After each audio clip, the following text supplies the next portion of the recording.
I pointed out this post the other day in a video I made talking about the critical reception to Dragon Age the Veilguard because there were some things about it that kind of gave me pause. I mean, first and foremost, I don't usually put a whole lot of stock in what critics have to say about it because they have their own personal incentives as to why they would rate certain games higher than others.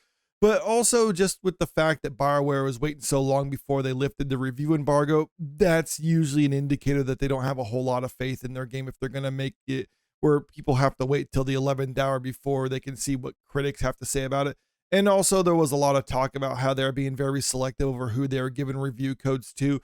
One person famously got a review code because she told BioWare that she was non binary, or she told them that she was non binary. Then, after that, they gave her a review code, which she proceeded to trash the game.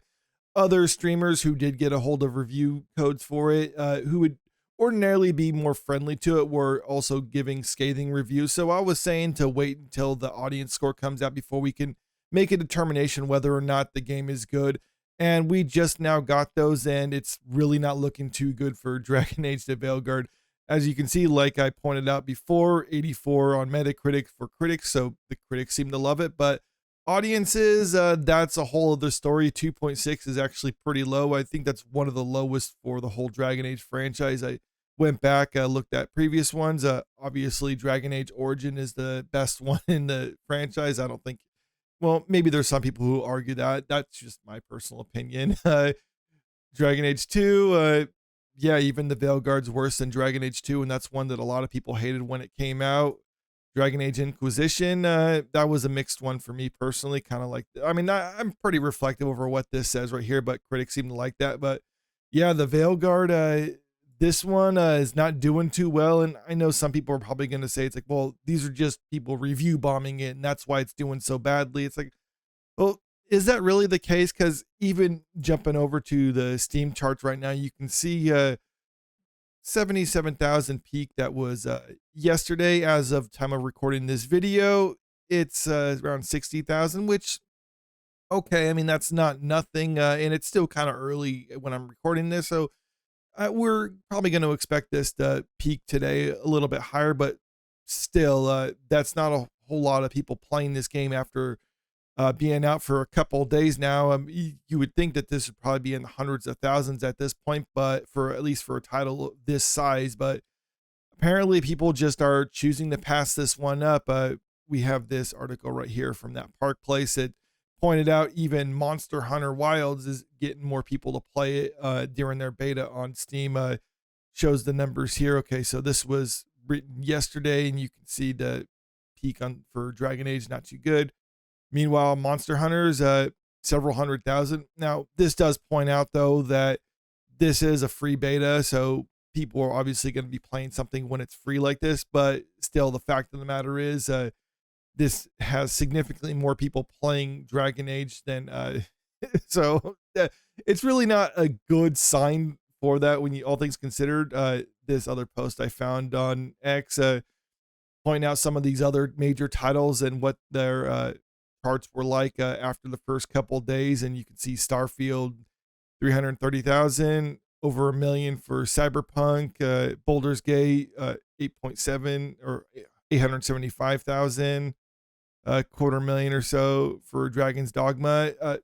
Similar type games and things like that, or at least in a similar type like RPG adventure game type things, and they did significantly better than what we're seeing right now with Dragon Age the Veilguard. So it really does look like the streamers who were saying that the game was just a pile of crap are actually the ones who are more sincere. And then a lot of the critics who are giving this high marks are probably doing so because it's pushing the agenda that they want to push, and that's why they're praising it. But a lot of general gamers who are playing it just don't either like that stuff or don't like a lot of the gameplay elements to it. I mean, even some of the technical aspects of it.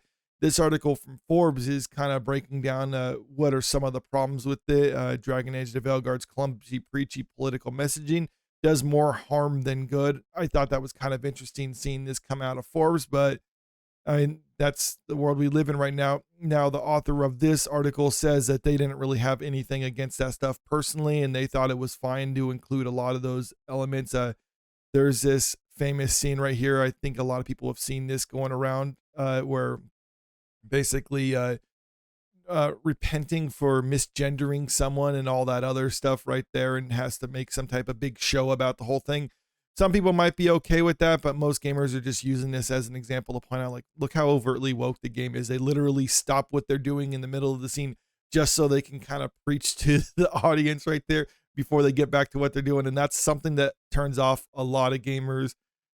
The author of this one, right? I recently wrote a review of Lee Grossman's excellent Arthurian fantasy, The Bright Sword, and noted in that review that he includes a trans character as one of the Knights of the Round Table. The difference in approach is worth noting here. In the book, the term trans is never used since it would not have been around in the Arthurian era, similar to how non-binary would not be a word in Dragon Age. Instead, the character is born as one of two twins. At birth, she is a girl and her twin is a boy, but she chafes at all things girly and confines and restrictions placed upon her, and wants nothing more than to train with the sword and become a knight. And that's pretty much the way they went about tackling that in that book that this author of this article seemed to point out. And that's one thing a lot of people don't like when it comes to Dragon Age, is because they're using modern terminology. And if you want to have characters that behave in a certain manner, that's one thing, but trying to use the terminology that we use in the real world, or that's used in the real world, well, then it takes people out of the fantasy setting and places them strictly basically just in a college, so to speak, because that's honestly what a lot of the stuff comes across as, is just a college lecture or something like that. And that's really just the antithesis of what a fantasy setting is supposed to be. She eventually encounters a fairy with whom she makes a magical bargain. The fairy takes her to a lake and instructs her to swim down below, where she meets another fairy. The second fairy gives her a fey blade to train with, and every night she returns to the lake to train for hours with the curious swordsman. For years she trains like this, eventually becoming a sword master. Then one day she's told that she will be forced to marry. Instead, she chooses to run away, disguising herself as a man and taking on a new identity. She had always felt that she was meant to be a boy and not a girl, and with her new name and manly disguise, he goes on to live with her dream in a Camelot on Arthur's side. So that's how they tackle that whole issue in another fantasy setting. And I think just knowing that, it's like, okay, I can see that being the case. That we have historical examples of women choosing to try to disguise themselves as men in order to get some type of institutional advantage. That still goes on these days. I would actually probably argue that's most of the cases that you see about people who identify as trans, but that's a topic for another discussion. But again, pointing out how that's a way that they can tackle it in a fantasy setting that works. But the problem with Dragon Age is it's handled so clumsily that it just takes people out of it. But that's not even necessarily the worst part of it. The worst part of it is to me, it's something I've said when it comes to a lot of properties that try to tackle this sort of thing, is when they're making that the focal point of their game, then it stands to reason that that's also the focal point within the culture at the company. So they're not necessarily doing things and making their decisions at the company and hiring the people because they're the best suited for the job.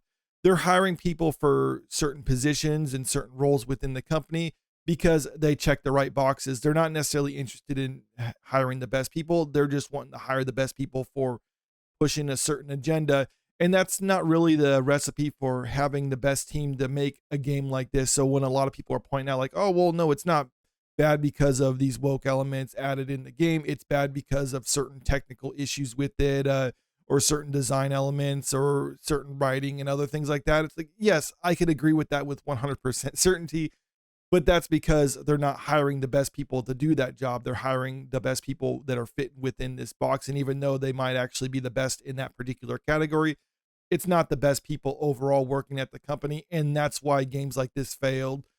I'm not going to say that this is going to be something that tanks BioWare, because BioWare is a massive company and they can kind of endure somewhat of a loss. But take a look at this article from April 2018, BioWare saved by Electronic Arts acquisitions. So after BioWare released Mass Effect Andromeda, and that was a huge flop for them, they were suffering, and then then Electronic Arts kind of bailed them out I don't think this is going to be a situation where this game right here is going to be enough to necessarily tank them, but I think it's going to severely hurt them as a company by having this game not do nearly as well as what it needs to do.